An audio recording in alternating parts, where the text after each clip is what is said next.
Öncelikle sevgili Çiğdem, hoş geldiniz yayınımıza. Teşekkür ederim, hoş bulduk. Yoğun bir temponun ardından programımıza katıldınız. Çok teşekkür ederiz her şeyden önce.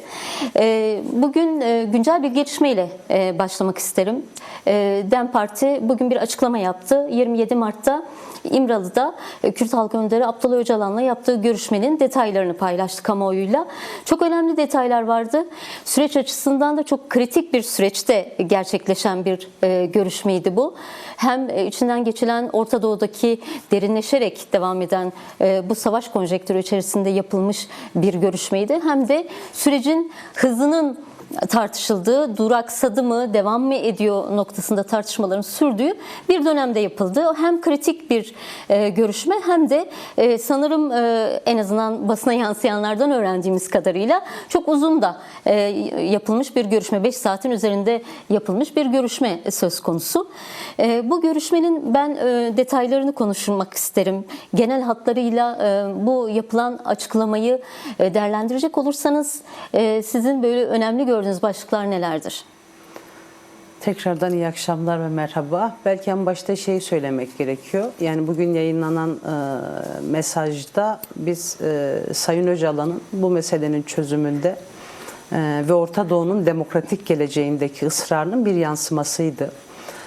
Şimdi yaklaşık yani 27 Şubat çağrısının üzerinden geçen bir yıl biraz değerlendirmeye tabi tutmak gerekiyor. Bugün yapılan açıklamanın biraz anlaşılır olması için. Şimdi iki tarafın işte bir müzakere bağlamında oturduğu, tartıştığı ve hani bir günlük, bir aylık, bir yıllık sorunu değil, 100 yıllık sorunu çözmek üzerine bir araya geldiği bir süreç. Hani bunun adına farklı tanımlar yapılsa da hani Kürt halkının gönlünde ve demokrasi güçlerinin gönlünde barış ve demokratik toplum süreci. Şimdi belki en büyük şeylerden birisi hani bir mücadele yöntemi değişikliği. Hani Sayın Öcalan'ın önerisiyle PKK'nın de kongreyle gerçekleştirdiği bir mücadele yöntemi değişikliği var. Şimdi bütün bunların hepsi işte silah yakma töreni, atılan adımlar, devleti cesaretlendiren ya da işte sorumlu olan ekibi cesaretlendiren adımlar olarak görülmesi gerekirken bir durgunluk var. Meseleye dar bir yaklaşım var ki mesajın baş cümlesinde de Sayın Öcalan böyle ifade ediyor. Böylesi kapsamlı bir soruna böyle bir dar yaklaşımın çözüm olamayacağını ısrarla vurguluyor. Diğer bir şey Cumhuriyet meselesiyle ilgili belki de Türkiye Cumhuriyet tarihinde Cumhuriyet meselesine en çok kafa yoran, Cumhuriyet'in yani faziletlerini görmekle birlikte eksiklerini de ifade eden bir bakış açısı var ki bunu da demokratik cumhuriyet tanımıyla, kavramsallaştırmasıyla ifade ediyor ve Cumhuriyet'le bir sorunumuz yok. Cumhuriyet'in demokratikleşmesine dönük bir mücadelemiz var ve bunun doğru anlaşılması gerektiğini ifade ediyor. Diğer bir şeyi dikkat çeken yani bugüne kadar daha çok Kürt-Türk bağlamında ele alınan bir meseleydi ya da Türk-Kürt kardeşliği hukuku bağlamında ortaklaşılan bir dildi ama bu görüşme notunda Anadolu ve Mezopotamya tanımı üzerinden biraz daha geniş ve kapsamlı bir şey ifade ediyor Sayın Öcalan ve vurgusu çok kıymetli.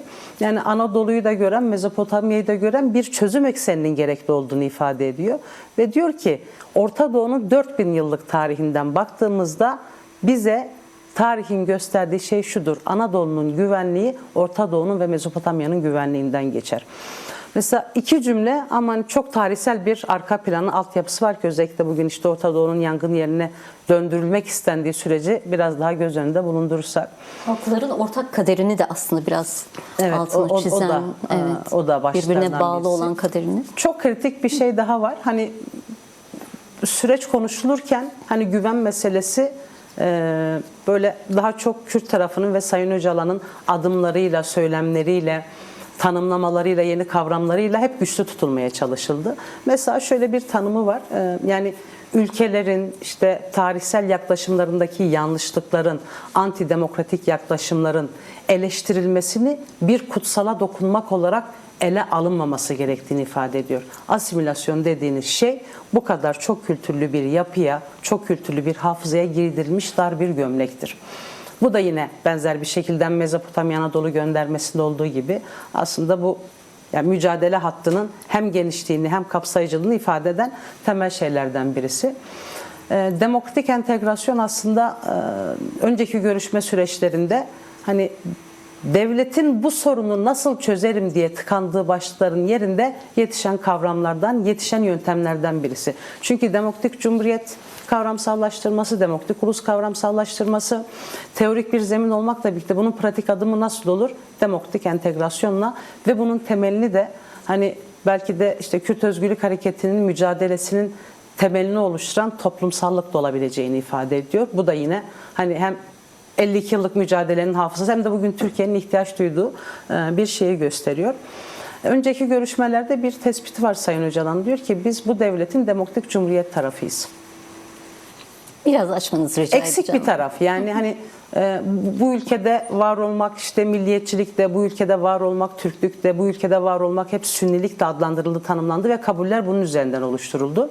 Ama resmi koca bir iktidar kimliği koca aslında. bir tarafı bomboş kaldı. O boş tarafı demokratik cumhuriyet olarak ifade ediyor ve diyor ki biz Kürtler ve bu çözüm sürecine inanan, bu mücadeleye inanan herkes o tarafındayız.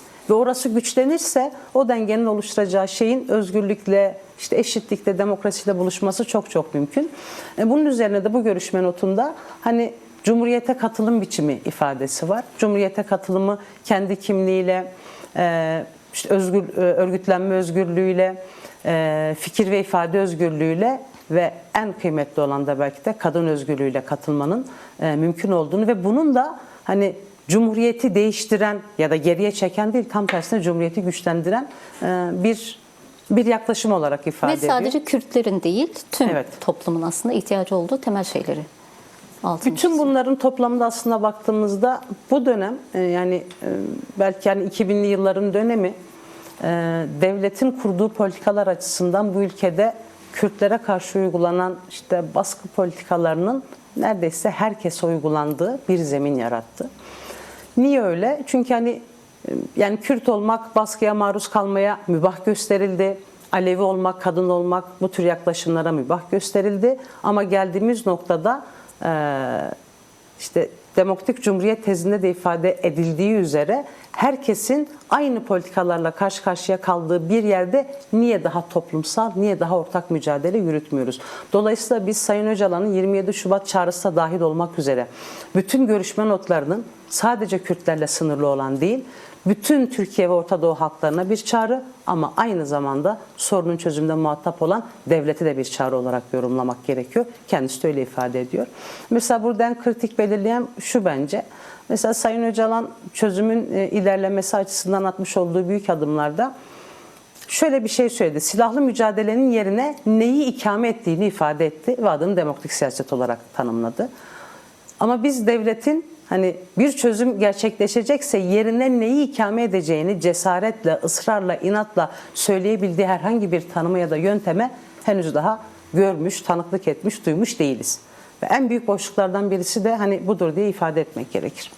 Hemen burada araya bir soru sıkıştırmak isterim. Evet, biz iktidar tarafından somut bir adım göremiyoruz. Çünkü şimdi açıklamanın içeriğini tartışacağız, konuşacağız ama siz çok fazla halk toplantılarına katılıyorsunuz, halkla iç içe olan bir siyasetçisiniz. İzleniminiz nedir? Mesela bu sürece dönük Kürt halk önderinin açıklamaları var, bir de iktidarın yapmadıkları var. Bunlara karşı halkın, toplumun tepkisi nasıl oluyor sahada? Barışı istemek ile barışın inşasında görev almanın aynı olduğunu biraz hani örgütsel düzlemde oturtmak gerekiyor. Birçok etmen var bu meselede. Niye? Mesela hani insanların maruz bırakıldığı medya araçları hani Kürt sorunun çözümünde bir tarafmış gibi ikna değil. Ya da çözümü istemeyen, Sayın Öcalan'ın ifade ettiği norm dışı devlet ya da baltalamaya çalışan tarafın, aklın böyle birer unsur olarak çalışıyorlar. Bu bir kere hani toplumdaki güvensizliği besleyen şeylerden birisi. Diğeri tabii devletin tutumundan elbette ki bağımsız değil bu. Yani şey tanımını yapmakta zorlanıyoruz. Devlete adım attırmayan şey nedir? Statükoyu korumak, iktidarı korumak, bir sürü şey söylenebilir ama şimdi öyle bir aşamadayız ki yani bir eşik düşünün, bir adım ötesi barış, yani bir adım gerisinde durmak, aynı zorlukların, sıkıntıların daha da derinleşerek devam etmesi. Çünkü mesela bu süreçten vazgeçmeyen bir Kürt aklı ve Kürt iradesi var. Sayın Öcalan şahsında Ama bu süreci başlatan adımlar hani en olmaz dediğimiz partiden ve liderinden gelmiş oldu bir anlamda. Şu soru net bir soru. O zaman bu kadar acele ettiren siyasi atmosfer, politik atmosfer neydi? Şimdi bunu yavaşlatan, askıya alan siyasi atmosfer ya da gelişmeler ne? Şimdi Cumhur İttifakı bu işin hani devlet kanadından, muhataplarından birisi olarak bazen kendi aralarında anlaşmazlıklar, bazen sözlerin uyuşmaması ama en önemlisi de bu konuyla ilgili niyetlerinin ya da akıllarının kürsüyle sınırlı kalması. Şimdi bu süreç ilerlerken toplumsal hassasiyetler diye çok şeyler önümüze konuldu. İşte meclis başkanının da ifadesiyle Kürdün onuru, Türk'ün gururu meselesi. Evet. Mesela bu ayrımın kendisi bile nereden baktığınıza bağlı ama mesela bu toplumsal hassasiyetler inşa edilmiş hassasiyetler. Bu toplumsal hassasiyetler ulus devletin hani bütün iktidar dönemleri açısından hem inşa edilmiş hem de onun üzerinden iktidarı güçlendirilmiş, güvenceye alınmış şeyler. Tamam, o zaman bu işin politik ayağı var, bu işin siyasi ayağı var, bu işin uluslararası ayağı var ama bu işin en önemli ayaklarından birisi toplum. İktidar hitap ettiği, oyunu aldığı ya da üzerinden iktidarını inşa ettiği toplumun bu meselenin içine girmesine, bu meselenin kabulüne, bu meselenin katkı sunanına çevirme konusunda da çok geri duruyor. Bence bu da yani eksik adımlardan birisi. Bütün bu manzaralar ister istemez güvensizliği yaratıyor ama ben yine de hem toplantılardan çıkan hem de hani yaşamda gördüğümüz görüntülerden hani net bir tablo şu: Türkiye'nin bir barışa ihtiyacı var. Kürtler şahsında yürüyen bir barış mücadelesi var. Bu mücadelenin güçlendirilmesi gerekiyor. Mesele güvene sıkıştırmak, meseleyi kim kazandı, kim kaybetti meselesine sıkıştırmak tam da böyle yetmeyen bir anlamlandırma ya da yetmez ilişkilerin bir sonucu olarak açığa çıkıyor. Bu meseleyle bir mesele değil. Bu mesele neyi, nasıl, kiminle kuracağımızın meselesi. Biraz da oraya yönelmek gerekiyor. Ama bu devletin elini güçlendiren bir şey. Açıkta olan güvensizlik ruhu hani hem devletin elini güçlendiren hem de bu sürecin ilerlemesinde engel olarak tariflenen şeylerden birisi. Evet, dediğim gibi bir açıklama, bugün yapılan açıklamanın içeriği aslında madde madde tek tek tartışılmaya değer ve önümüzdeki günlerde de çok tartışılacak bir açıklama oldu. Hemen açıklamanın içeriğinde dikkat çeken önemli noktalardan bir tanesi de meclisin görev ve sorumluluklarının hatırlatılması başlığı. Burada yasal ve hukuki düzenlemelerin bir bütünlüklü bir şekilde zaman kaybetmeden yapılması gerekliliği vurgusu var. Bunun öncesinde de zaten birçok açıklamalarınızda hem parti olarak sizlerin hem de diğer siyasi partilerin açıklamalarında biz bunu görebiliyorduk. Bu hani bir duraksama dönemi, daha da hızlandırılması gerekiyor vurgusu yapılmıştı. Bunun sonucunda oluşabilecek tehlikeler de yine aynı şekilde vurgulanarak yapılmıştı ki dün sizin de partinizin içerisinde yer aldığı 11 siyasi parti bir açıklama yaparak sürecin bir an önce ivedilikle sonuca varabilmesi için yasal adımların hemen atılması ve çeşitli taleplerle bir açıklamada yaptınız. Bunlar tabii çok önemli noktalar, önemli vurgular. Hız konusu neden bu kadar önemli, neden bu kadar hayati? Bu yasal düzenlemelerin bir an önce hayata geçmesi ne ifade ediyor? Ya da beklersek neyle karşılaşacağız? Çok geç kalındığı için böyle hani derler ya ilk elden cümle söylenebilir ama bence önce meclisten başlayalım. Şimdi bugün Mahabat Kürt Cumhuriyeti'nin kurucu lideri Gazi Muhammed'in idam edilişinin yıl dönümü. Kendisini anıyoruz buradan da. Mesela Sayın Öcalan diyor ki idam sehpasından müzakere masasına taşıdığımız bir süreç var. Halkıyla, emeğiyle, toplumuyla. Ve mesela bu süreç Türkiye siyasi tarihi açısından da meclisin 1920'nin başlarında Kürt inkarını resmi karar altına alan bir organ, bir mekanizma, bir devlet mekanizması olarak bu sorunun çözümünde görev alması ya da aldırtılması bence çok tarihi bir kırılma. Yani onun hakkını vermek gerekir bir anlamda. Hani kurulsun kurulmasın, nasıl olacak, ne yapacak meselesi aslında bu 20'li yıllarda kaybedilen, bugün üzerinde onlarca laf kurulan kardeşlik meselesinin kırıldığı yerden yeniden inşa edilmesi ve aynı mekanizmayla inşa edilmesi. Yani ilk defa meclis hani bu anlamda bütün siyasi partilerin hem de bu partiler için belki şunu da söylemek lazım. En yan yana gelmezlerin yan yana geldiği ve Kürt meselesi bağlamında Türkiye'yi tartıştığı, geleceği tartıştığı bir şey. Nasıl tartıştı? Beklenen düzeyde miydi? Hiç oralara girmiyorum ama o meclisin kurulması önemli ve meclisin kurulmasında Sayın Öcalan'ın ısrarının işte 90'lı yıllardan bugüne çözüm arayışının çok büyük bir katkısı var. O bir yerde. Diğeri bu kadar çok geç kalınmış süreçte yani hızdan öte aslında gerçekçi adımlara ihtiyaç var. Gerçekçi adımları atmak için de hani bazen 10 yıl geriye, bazen 20 yıl geriye ama hani siyasal mücadele alanlarının hepsine baktığınızda niyesi belli. Şimdi bir tane kritik örnek var. Yasal meselenin nasıl toplumsal meşruluğun üstünü kapattığı, absorbe ettiği bir şey. Şimdi mecliste milletvekilleri kendi ana dillerinde, Kürtçe başta olmak üzere konuşamıyorlar. Konuştukları zaman mikrofon kesiliyor. Meclis Başkanı Numan Kurtulmuş Ahmet'e geldiğinde Kürtçe şiir okudu. Yani şiiri okutturan akıl bu toplumun ihtiyaç duyduğu akıl. Kürtçeyi tercih eden akıl bu toplumun ihtiyaç duyduğu akıl. Bu kadar toplumsal karşılığı var ama o toplumun en yüksek temsili olan meclis oraya inatla kapatmış Peki durumda. o akıl? Hangi akıl? O akıl devletçi akıl, o akıl retçi akıl ve hani bu süreç en çok da oranın değişmesini istiyor ve bu değişim hani birbirini tamamlayarak, birbirini bütünleyerek götürür. O yüzden mesela yasa ve yasak meselesi. Bunun için hiçbir şeye gerek yok. Kürtçe konuşmanın önündeki engellerin kaldırılması. Mesela bazı başlıklar var ki hani derler ya elinizi bile kıpırdatmadan yapılacak. Mesela ahim kararları, Anayasa Mahkemesi kararları.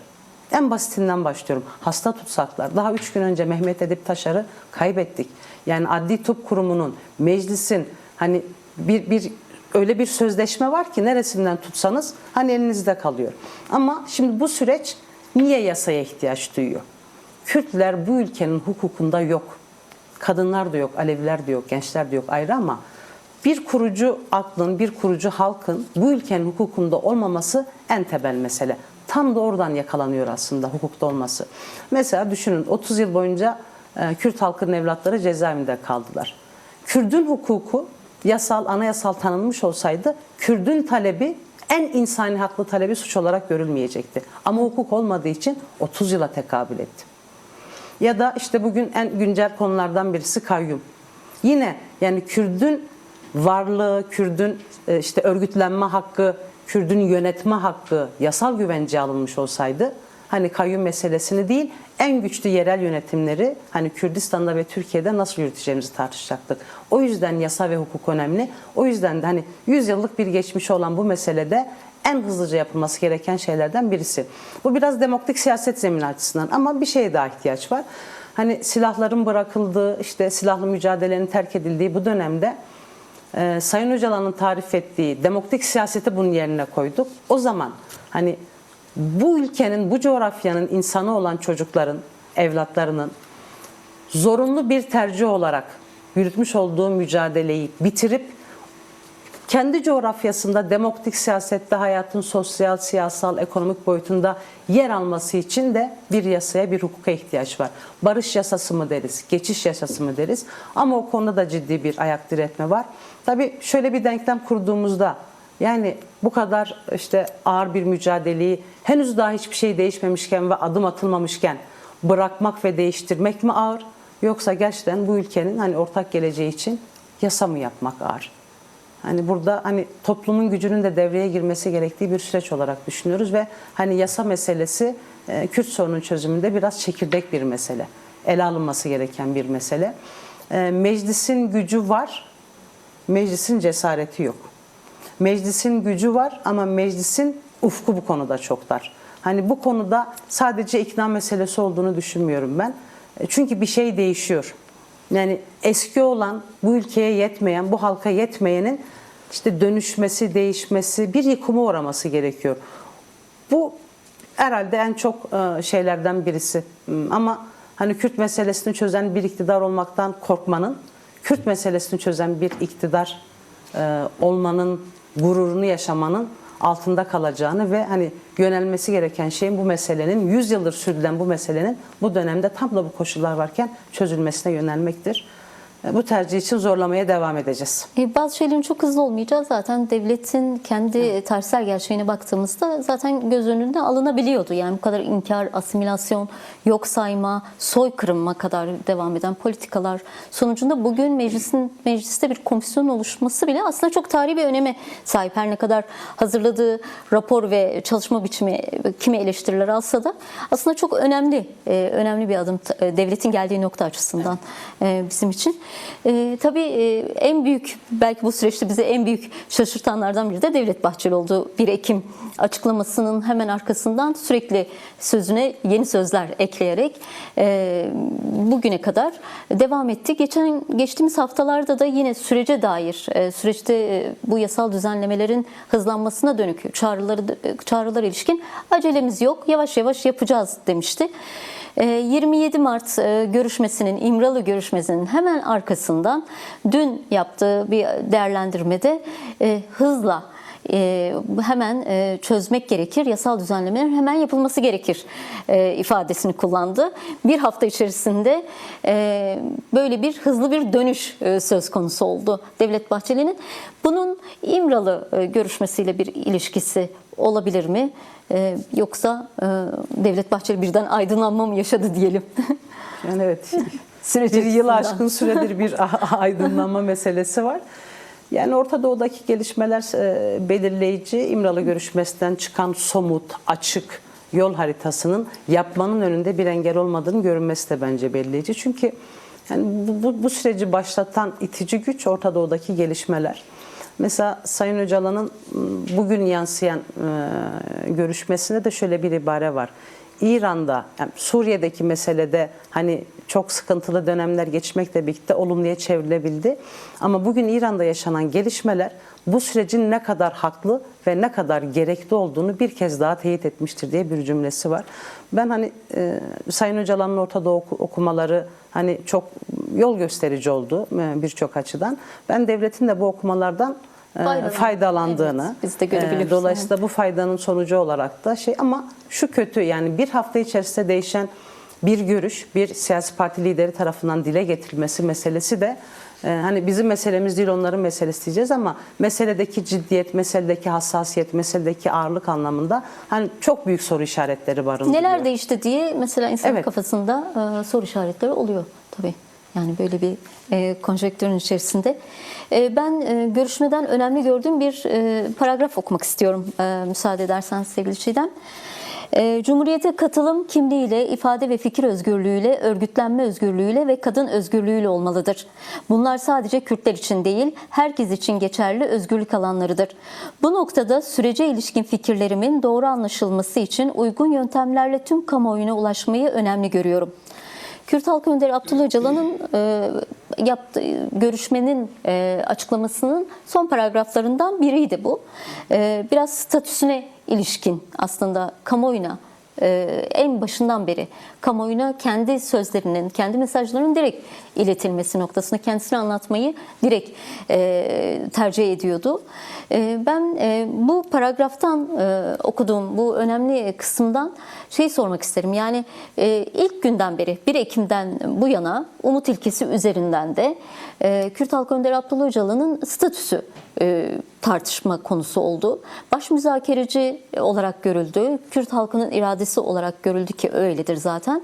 Ve bugüne kadar Devlet Bahçeli kurucu önder olarak tanımladı. Ama yasal zeminde bir statü hala söz konusu değil. Şimdi biz biliyoruz ki statü bugüne kadar 99'dan bugüne kadar yaşanan bu ağırlaşmış mutlak tecritle Kürt halkı başta olmak üzere toplumların ve Orta Doğu'nun geldiği nokta tamamen bir tecrit sistemiyle karşı karşıya kaldı. Kürt Halk Önderi Abdullah Öcalan'ın statüsünün de Kürt halkının statüsüyle eşdeğer olduğunun hepimiz bilincindeyiz artık bu coğrafyada. Hem gazetecilik yapıyoruz hem bir kadın olarak yaşıyoruz. Bunun birebir hem yaşayarak da deneyimler ediniyoruz. Siz Kürt Halk Önderi Abdullah Öcalan'ın statüsünün neden hala bir tartışma konusu olduğu noktasında neler söylemek istersiniz? Şimdi 99 yılı itibariyle İmralı cezaevi devletin Kürt sorununa yaklaşımının sembolü haline getirildi. Yani orada tecrit uygulandıkça hani Kürt sorunu çözmeyeceğini ve topluma dönük tecrit.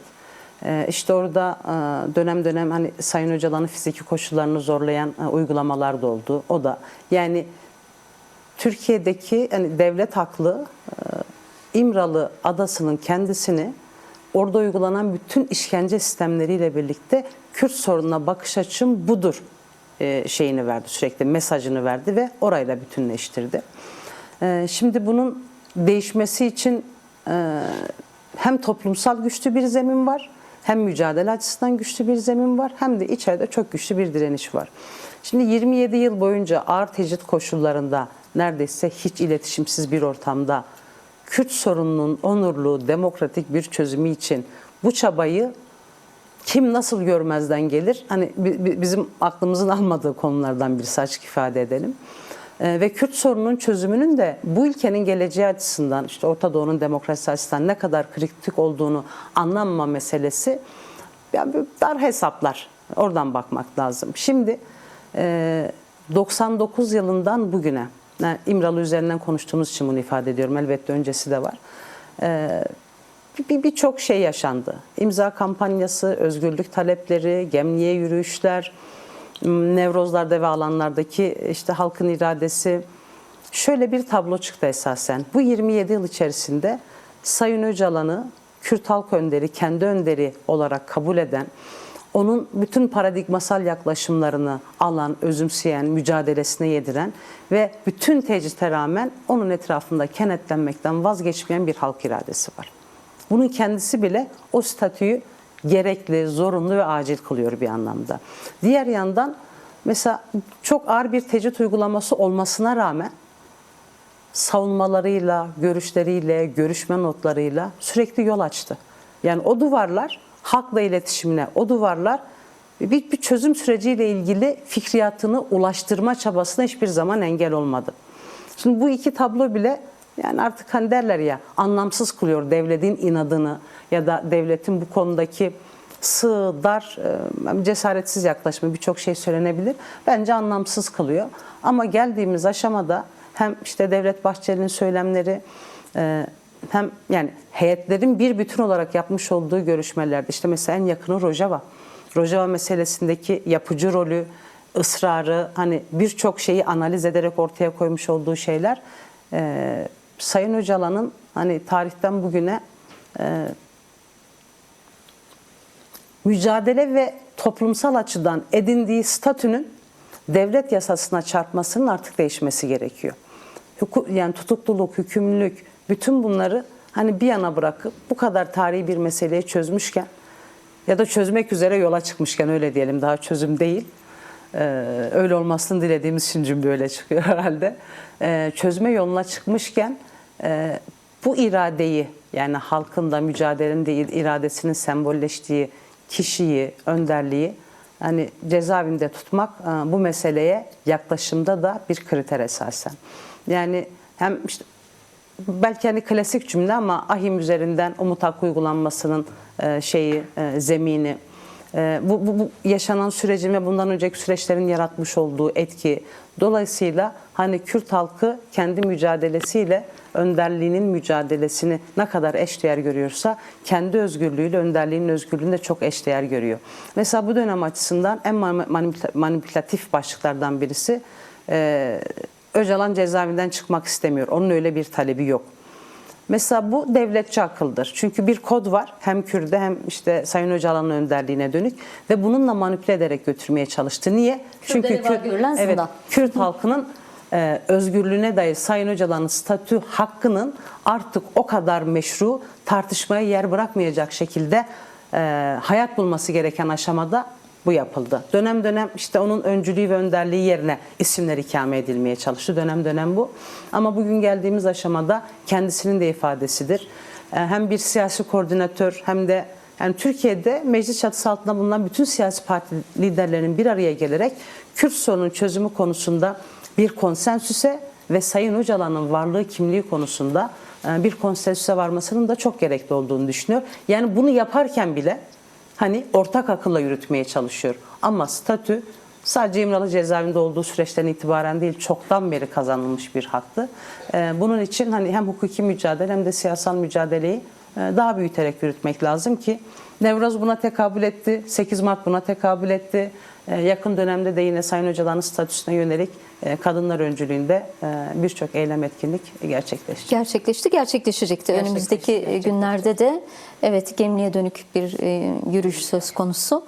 Evet, yani kadınlar başta olmak üzere aslında Kürt halkı ve halklar diyelim artık, çünkü Sayın Kürt Halkı Önder Abdullah Öcalan'ı artık sadece Kürt halkıyla da ifadelendiremiyoruz. Bugün halklar da aynı şekilde Rojava örneği üzerinden de, esasında Rojava'da açığa çıkan ortak yaşam üzerinden de tüm halklar artık önderi, lideri olarak görüyor.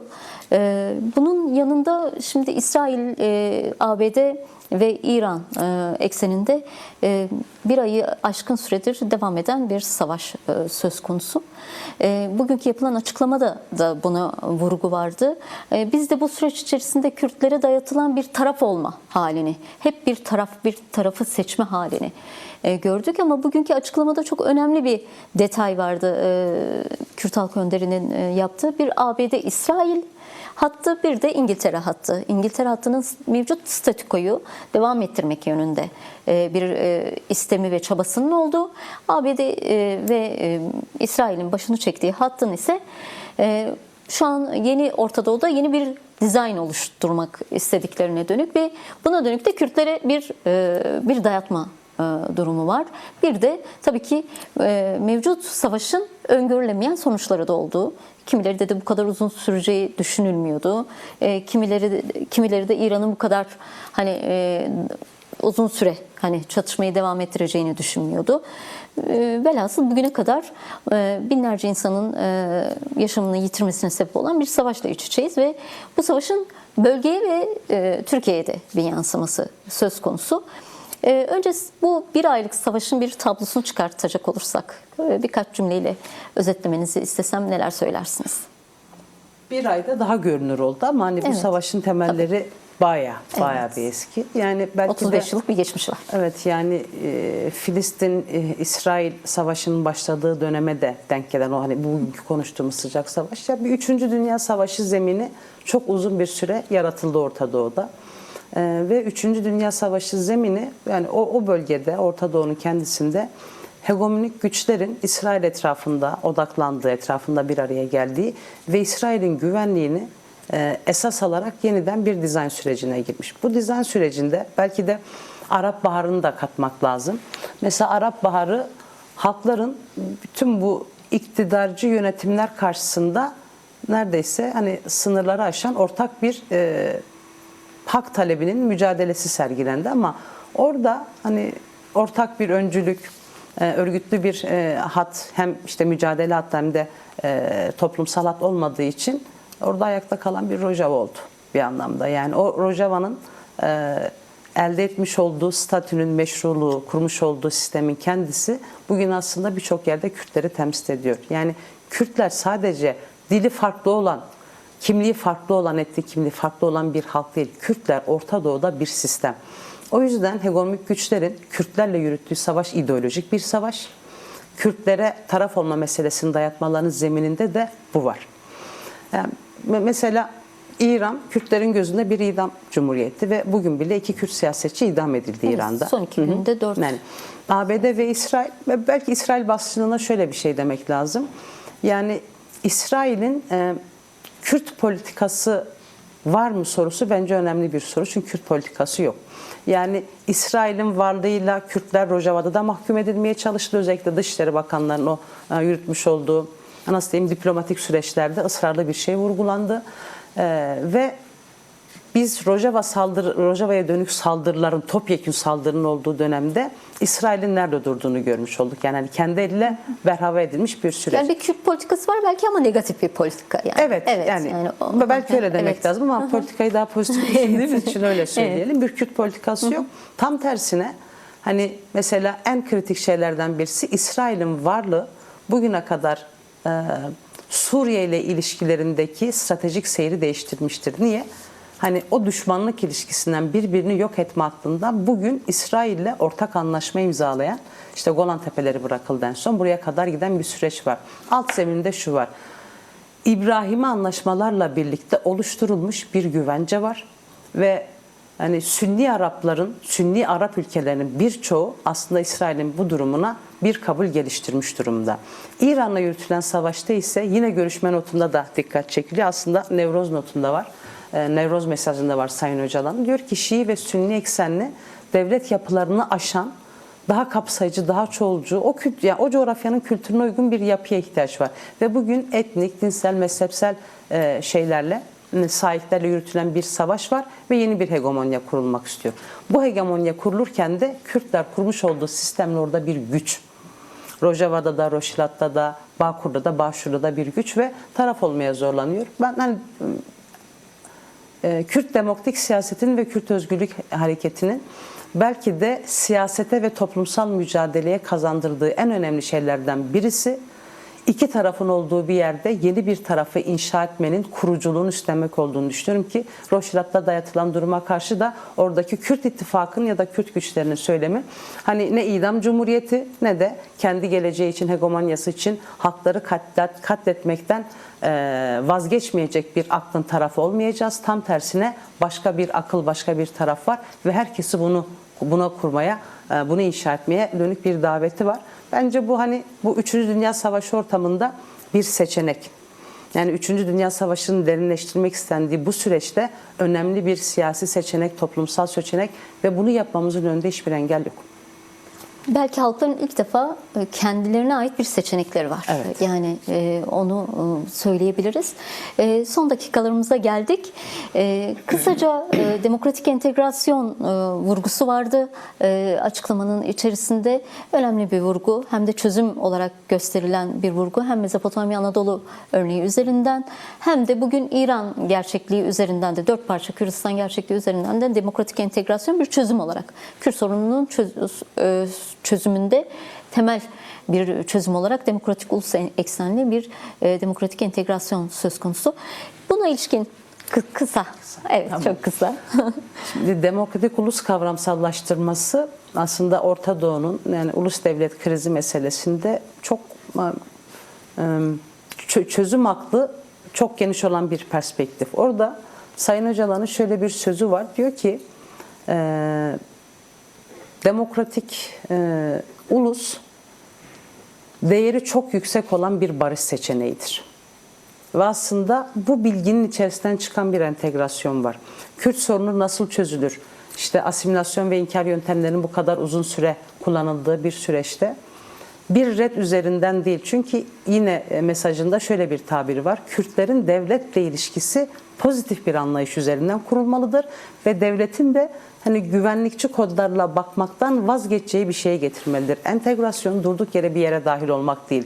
Entegrasyon sizi yok sayan bir yere körü körüne gidip bağlanmak değil. Tıpkı 27 Şubat çağrısında olduğu gibi halklara, devlete bir çağrıydı. Ne kadar Kürt hareketi kendine bir değişiklik atfettiyse aynı değişikliği devletten de bekliyordu. İşte bu paralel değişim sürecinin aslında toplumsal ayağıdır. Çünkü toplumda yaşanacak şeylerden birisi. Dolayısıyla demokratik entegrasyon bizim kimliğimizde, dilimizde, rengimizde, hafızamızla bu ülkede demokratik bir varlık olarak tanımlanmamız, demokratik bir varlık olarak kabul edilmemiz. Bunun hukuku var, bunun yasası var. Bu belki de birçok çatışma çözüm meselelerinde kullanılmıştır ama Türkiye'de ısrarla bir kendi modelimiz diye bir şey var ama ortaya sundukları bir şey yok. Sayın Öcalan'ın kurduğu devasa bir kavramsallaşma ve yol yöntem var. Belki oraya davet etmek gerekiyor. Çünkü böyle çok kısa bir örneği ısrarla vermek istiyorum. Rojava sürecinde en çok istenilen şey demokratik ulus perspektifi karşısında Kürtler ve Arapları karşı karşıya getiren bir iç savaştı. Ve bu çok hızlı bir şekilde bir halk karşıtlığına, Araplar şahsında bir iç çatışmanın zeminine dönüşebilecek kadar dinamit etkisi olan bir şeydi. Türkiye'den bir örnek vermek istiyorum. Maraş katliamı tarihsel olarak da 80 darbesinin biraz gerisinde yakın bir zaman diliminde. Hem yükselen sosyalist devrimci mücadelenin önünü almak üzere gerçekleştiren katliamlardan birisi devletin bilgisi ve denetiminde. Şöyle bir şey var. Orada devlet halkların farklılıklarını katletmenin, inkar etmenin bir aracı olarak o kadar güçlü kullanıyor ki sabah birlikte çay içtiği komşusunu öğleden sonra boğazlayabilecek kadar bir sistemi var ediyor ve bunu meşru kılıyor. İşte demokratik ulus, demokratik entegrasyon tam da bunun panzehiri. Yıllardır halklara, farklı kimliklere dayatılan katliam karşısında bir çözüm önerisi ve pratik bir zemin. Dolayısıyla dört elle sarılmak gerekiyor. Bu meseleyi de özlü tartışmasının yapılmadığını ifade etmek isterim. Çünkü bazen farklı hani Kürdi partilerden, bazen farklı zeminlerden hani bu entegrasyon sanki Kürt halkının, işte Kürt halk önderinin yıllarca verdiği mücadelenin hafızası bir yerde bırakılmış da onun üzerinden gelen bir süreçte yokluyor. Değil. Bir dönemi yeniden birlikte kurmanın adıdır aslında demokratik entegrasyon. Sadece halklar açısından ya da sadece Kürt halkı açısından değil, devleti de değiştirip dönüştüren ve onu da entegre eden bir yerde duruyor aslında. Bu yok sayan, soykırım politikalarına kadar varan devlet politikalarını da aslında bir nevi entegrasyon içerisinde değişim ve dönüşümünü hedefliyor. Sevgili Çiğdem, açıklama gerçekten çok kapsamlı. Kürt Halk Önderinin açıklaması. Önümüzdeki dönemde daha çok konuşacağız. Muhtemelen sana da çok soracağız. Biz gazeteciler olarak daha çok mikrofon uzatacağız. Çok teşekkür ediyorum. Bu yoğun gündemde bizi kırmadın, buraya kadar geldin. Başka bir programda tekrar görüşmek üzere diyelim. Ben de çok teşekkür ediyorum. Çok teşekkürler. Sağ olun.